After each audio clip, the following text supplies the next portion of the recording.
तीन बार जीत्या मोदी लहर 3 लहर जीत्या पते अठे कि मोदी लहर केम आवे अठे तो जीवाराम में दोनाराम को दो अंधी जीता हो लेवल के कार्यकर्ता पार्टी की रीढ़ की हड्डी है। ये कार्यकर्ता ही वोट लाते हैं, वोट दिलवाते हैं और गांव में पूरा ये पार्टी जिताने वाले यही कार्यकर्ता है। और पिछले 15 दिन से जो ये घटनाक्रम चल रहा है, जो टिकट देवजी भाई को मिली है, लोग इनसे खिलाफ हैं। वास्तव में हकदार दानाराम जीवाराम दोनों ही थे, इनको टिकट मिलनी चाहिए थी। देवजी को टिकट दे दी। देवजी 3 बार MP रह चुके हैं, लोगों ने परख लिया है, इनको 3 बार वोट दे दिया। अब इनका यह हक नहीं है। पार्टी को जो गलत निर्णय लिया टिकट का, ये टिकट निर्णय वापस चेंज करना चाहिए, निर्णय सही लेना चाहिए और इनको टिकट देनी चाहिए, टिकट वापस कैंसिल करनी चाहिए। अगर नहीं की तो लगातार आप देख रहे हैं, मंडल अध्यक्ष इस्तीफा दिया, महामंत्री इस्तीफा दिया, अभी जो वर्तमान जो मतलब बूथ स्तर के लोग इस्तीफा दे रहे हैं। आज 150-200 गांव में ऐसी स्थिति है, इनके MP साहब के कोई एजेंट बैठने वाला व्यक्ति मिलेगा ही नहीं, सबने इस्तीफा दे दिए, तो पार्टी कैसे जीतेगी? तो पार्टी को मतलब वास्तव में धरातल पे क्या परिस्थिति है, रिपोर्ट चली गई है। MP साहब के पक्ष में 36 कौम के कोई व्यक्ति है ही नहीं, इनका ऑफिस खाली पड़ा है, गाँव में विरोध हो रहा है भयंकर। और हमारी पुरजोर मांग है टिकट बदली जावे तो ही सीट जीतेगी, नहीं तो पार्टी को भारी नुकसान होगा। सर, हम पार्टी से विरोध नहीं है। पहली बात तो ये, हमारा टिकट भले देवजी भाई को दिया, हम निराश नहीं है, पर यहाँ 36 कौम निराश है। जो मैं पार्टी का पदाधिकारी हूँ, मंडल अध्यक्ष OBC मोर्चा, हम निराश नहीं है, 36 कौम निराश है। इसलिए देवजी भाई को ये रिक्वेस्ट करते हैं, हम दोनों हाथ जोड़ के, हमारा एक बार मान लो, आप बड़ा हो और आप संसद में बैठने वाले जगह हो। हमारे यहाँ कोर्ट रोड पे आके बैठने क्यों जाते हो?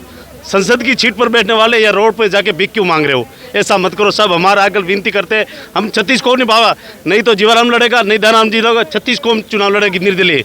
आपने नहीं माना तो, और आपके भावना से हम कदर करते हैं, आप मान लो, आप समझदार लोग हैं। हम तो किसान हैं, क्या करें, हमारे आंखों में आंसू आ रहे हैं। हम 5 साल से भारतीय जनता पार्टी OBC का मोर्चा हूँ। जयपुर अमित शाह आए थे, तब कोई नहीं सांचौर का गया, तो मैं अकेला गया था गाड़ी लेके। हमारे को भी खर्चा आता है, हमसे नहीं जा सकता है। पर मान लो देवजी भाई, आप समझदार लोग के, हम तुम्हारा, हमें हमारा हो, दूसरा कोई नहीं हो तुम, पर हमारे को पेट बल रहा है। 5 साल दौड़े हैं, तो हमारे नेता को एक बार जो आपके मन चाहे न, मान लो किसी को, दोनों बेटे भाई राम लक्ष्मण, किसी को फाइनल कर दो, हम मानने के लिए अहंकार है, नहीं करेंगे। आप इतना समझदार हो, आप पार्टी के हित में फैसला करो, आगे भी तुम्हारा चुनाव आएगा, हम साथ में आपको टिकट दिलवाएंगे, ये हमारी रिक्वेस्ट है। हम दूसरा तो हमारे पास तो है नहीं, और नहीं मानेंगे तो 30 तारीख के बाद में हम कार्यकर्ता, जो दानाराम जीवाराम जी नहीं लड़ेंगे, हम कार्यकर्ता लड़ेंगे 36 कौम के, ठीक है ना? पार्टी से निर्दलीय कोई नहीं, हम निर्दलीय है लड़ने वाले। हम तो पहले 3 निर्दलीय थे, देवजी भाई ने हमारे को लेके साथ में गया, आओ पार्टी में साथ मिलकर काम करेंगे, तो काम किया है। नहीं तो मैं पहले निर्दलीय थे, 3 बार, ये तीसरी बार निर्दलीय लड़ने की हमारी को नौबत आ गई है। किसी की वजह से आ रही है, देवजी भाई पटेल की वजह से आ रही है। समाज में लड़वाना कटवाना, कल भी मैं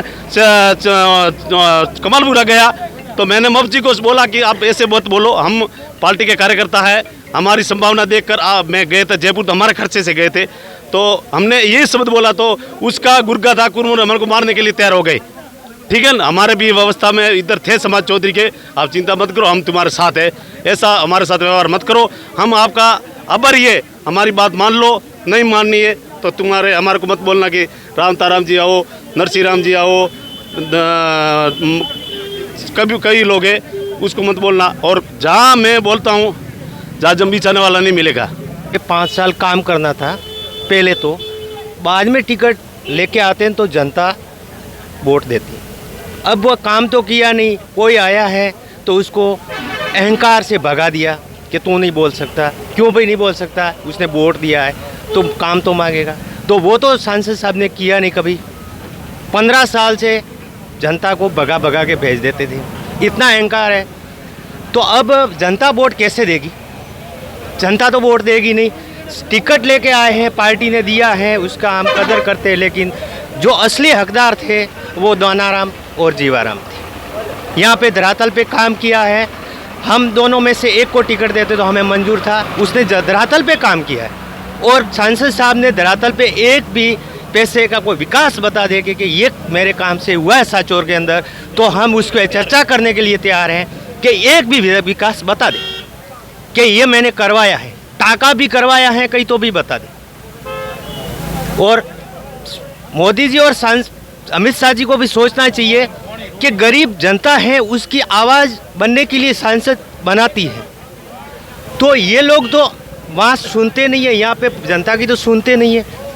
और टिकट लेके भेज देते। अब जनता तो वोट देगी नहीं। 36 कौम का भावना है जीवाराम दाना।